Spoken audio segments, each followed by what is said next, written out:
आप देख रहे हैं लाइव टीवी 9 सच अब तक। उत्तराखंड में 2 साल बाद बिना किसी पाबंदी के शुरू हुई चारधाम यात्रा में श्रद्धालुओं का ऐसा रेला उमड़ रहा है कि चारों धामों में तिल रखने की जगह भी नहीं बच रही है। प्रतिदिन बड़ी संख्या में यात्री चारधाम यात्रा के लिए आ रहे हैं, जिसकी वजह से यात्रा के लिए पंजीकरण स्लॉट फुल हो गए हैं। बद्रीनाथ धाम में जहां 26 मई तक स्लॉट बुक हो चुके हैं, वहीं अन्य धामों के लिए 16 जून तक स्लॉट बुक हो गए हैं। ऐसे में देश के कोने कोने से आए श्रद्धालुओं को परेशानी का सामना उठाना पड़ रहा है। हरिद्वार में पंजीकरण केंद्र पर यात्री पहुंच रहे हैं और स्लॉट बुक होने की वजह से परेशान हो रहे हैं। हरिद्वार जिला पर्यटन अधिकारी सुरेश यादव का कहना है कि चारधाम यात्रा में कई प्रदेश से यात्री आ रहे हैं। इस बार सरकार ने चारधाम यात्रा के लिए निःशुल्क पंजीकरण की व्यवस्था शुरू की है। यात्रियों का ज्यादा आने की वजह से चारों धामों के स्लॉट फुल हो गए हैं, जिसकी वजह से यात्रियों के सामने समस्या आ रही है। हरिद्वार और ऋषिकेश में लाखों श्रद्धालु स्लॉट फुल होने की वजह से परेशान हो रहे हैं। देश के अलग अलग राज्यों से आए यात्री स्लॉट बुक होने की वजह से परेशान हो रहे हैं।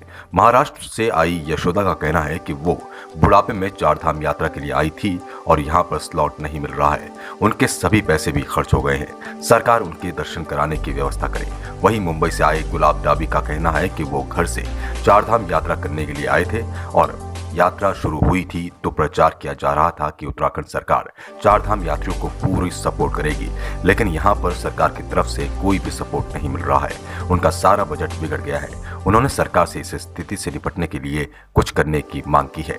वहीं बांदा से आए के तिवारी ने कहा है कि सभी स्लॉट फुल हो चुके हैं। सरकार को वैकल्पिक व्यवस्था भी करनी चाहिए, जिससे हम अपनी यात्रा पूरी कर सकें।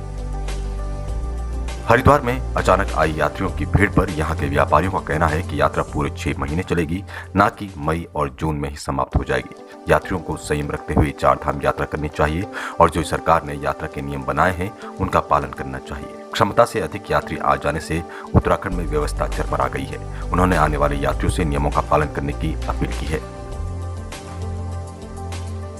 यशोदा जी, आप कहाँ से आए हो? महाराष्ट्र से आए।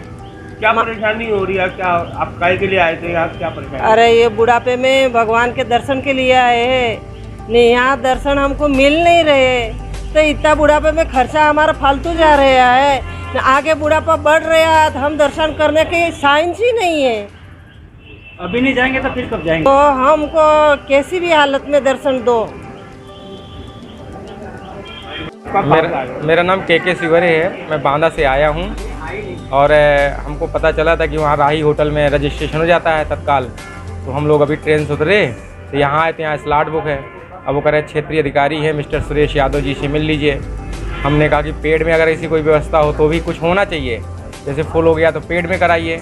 जो इसका पेड हम देंगे नहीं। हम परेशान हो गए। चारों धाम की यात्रा पे आए हैं, बहुत रुपया खर्चा हो गया। जागते जागते आए हैं, समय काटते हुए किस तरह से। अब यहाँ अब ये क्या करें, आपसे या सरकार से अनुरोध है, उत्तराखंड सरकार से, कि हमारी यात्रा मंगल कराएं, किस तरह से व्यवस्था कराएं।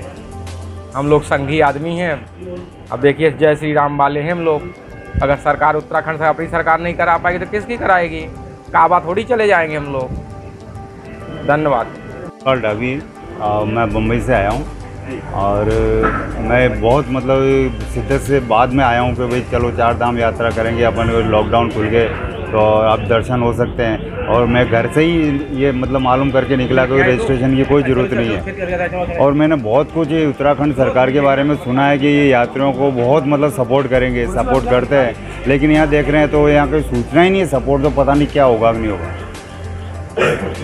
और हम जिस बजट से आए उस बजट के हिसाब से देख रहे हैं तो यहाँ तो हमारे को तो कुछ यात्रा कहीं नज़र ही नहीं आ रही है अब आगे की।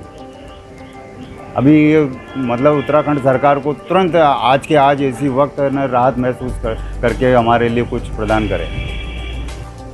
देखिए, चारधाम यात्रा चरम में चल रही है और कई प्रदेशों से यात्री आ रहे हैं। और इस बार सरकार ने बायोमेट्रिक पंजीकरण निःशुल्क सेवा शुरू किया है और इतने ज़्यादा पंजीकरण ऑनलाइन किए जा चुके हैं कि वर्तमान में स्थिति ये है कि 26 तारीख तक के स्लॉट बद्रीनाथ के बुक हैं और 27 से बद्रीनाथ के कुछ कुछ स्लॉट बचे हुए हैं। शेष जो 3 धाम हैं उनके अगर पूरे धाम का कोई जाना चाहता है तो 14 जून तक 6 के बाद ही स्लॉट मिल रहे हैं। गंगोत्री के भी 2 जून तक मिल रहे हैं। कहने का तात्पर्य ये है कि अगर केवल आदमी यमुनोत्री जाना चाहता है तो वो 14 के बाद ही स्लॉट पूरे धाम का मिल रहे हैं। क्योंकि यात्री लोग आ चुके हैं और ये बहुत बड़ी समस्या हो रही है। यहाँ नहीं, ऋषिकेश में चूँकि यात्रा का स्टार्टिंग पॉइंट है, वहीं से यात्रा चलती है, तो वहाँ भी ऐसी स्थिति हो गई है कि लाखों की संख्या में यात्री है। अब इस पर उच्च स्तर पर जरूर पहल हो रही होगी। जिस तरह की कोई पहल आती है तो जनपद हरिद्वार भी उस पहल के, उस निर्देशों के अनुसार कार्य करेगा। कोई भी यात्री आता है, मेरे पास आता है, जो इस समय हकीकत की स्थिति है मैं स्पष्ट बता देता हूँ। ऑनलाइन में 27 का पंजीकरण हो रहा है, लेकिन काउंटरों में जो साइट है, जो एथिक्स संस्था है, उसने अपनी साइट को बिल्कुल क्लोज कर रखा है। काउंटर से कोई भी पंजीकरण काउंटर से नहीं हो रहा है। ऑनलाइन वाले बहुत लोग आ रहे हैं जो आश्रमों में रुके हैं, जो कह रहे हैं हम तक रुक जाएंगे 15 दिन 10 दिन, तो उनका हम जो है साइट से बता देते हैं। वो अपने आदमियों का 14 तारीख का भी करा रहे हैं, 2 तारीख का भी करा रहे हैं, 27 का भी करा रहे हैं। अभी जैसे 6 लोगों ने 27 का बद्रीनाथ का करा के गए। देखिए, मेरी तरफ से क्यों, हम केवल सलाह दे सकते हैं, हमारा काम है केवल बताना। धर्मशाला में जितनी भी कैपेसिटी है, लोग रुके हुए हैं, बसों में खड़ी हैं बहुत ज़्यादा। अब जब तक सरकार किसी तरह का कोई निर्णय नहीं लेती है, उस तरह की स्थिति कभी मैं बता पाऊँगा जब सरकार का कोई वो आएगा।